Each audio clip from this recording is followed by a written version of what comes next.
Imagine writing the story of Hinduism without knowing Sanskrit. Imagine claiming to explain the Vedas without reading a single verse. Now imagine doing all this and becoming a best-selling historian. This is not fiction.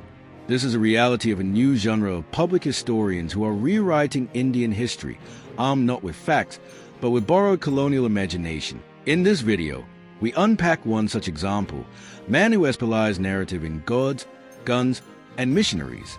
We reveal how it distorts Hindu identity, mocks sacred traditions, and fuels a false Hinduism versus Hindutva debate. Who are these public historians? Once upon a time, men like Jadunasaka and Sitaram Goel earned this title through original research and deep scholarship. But today, public historian is a brand, built on TED Talks, lit fest panels, and woke social media posts. Manu Pillai admits, on record, that popular history can blur the lines and should involve imagination. Imagination?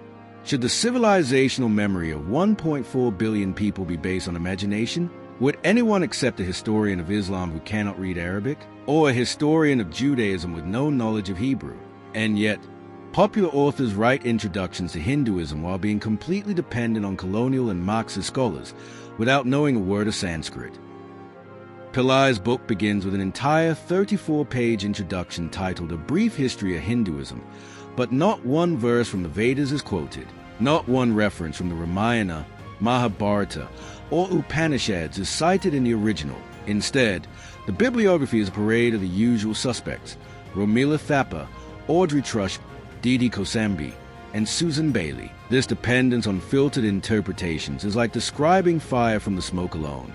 The source is abandoned, the flame never touched. This is not research.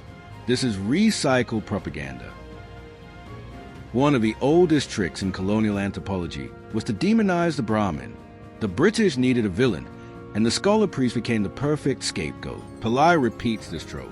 He paints Brahmins as cunning manipulators who use rituals and myths to control the masses. In fact, he even cites a Buddhist text ranking dogs above Brahmin. But what is ignored? That Brahmins preserved the Vedas for thousands of years, that they died defending temples from Ghazni and Aurangzeb, that 70% of those shot by the British in the freedom movement were Brahmins. But these facts don't fit the narrative. Pillai even quotes early European missionaries who described Hindu gods like Narasimha as monsters and sadhus as sanctified rascals. These grotesque colonial impressions, once used to fundraise for missionary conversions, are now recycled to shame today's Hindus. This is not critique. This is gaslighting. The same narrative was used by Catherine Mayo in Mother India to mock Indian women, temples, and traditions. What we're witnessing is the same ghost, just dressed in modern prose. A central theme in the book is a supposed divide between Hinduism and Hindutva. Hinduism, we are told, is peaceful, spiritual, classical. Hindutva, we are told, is political, militant, and modern. But this divide is artificial. Sri Aurobindo saw Vishnu of the Vedas as the same divine presence worshipped as Rama and Krishna. The Rig Veda and the Bhagavad Gita are not separate worlds. They are continuum. Hindutva is simply Hindu consciousness asserting itself after centuries of assault, from Islamic invaders to Christian missionaries to modern academics. The book also celebrates colonial-era missionaries like Roberto de Nobili who dressed as sannyasins to convert Hindus. But it ignores how Hindu society, after centuries of onslaught, never responded with equivalent intolerance. Swami Vivekananda said it best. We never sent one missionary to convert anyone. We say, welcome to your religion, but allow us to have ours. Today, young Indians are awakening. They are reading the Vedas, learning Sanskrit, and reclaiming their heritage. They are no longer ashamed of the word Hindutva. This is more than a book review. This is a wake-up call. If we let colonial narratives define us, we lose the very soul of Bharat.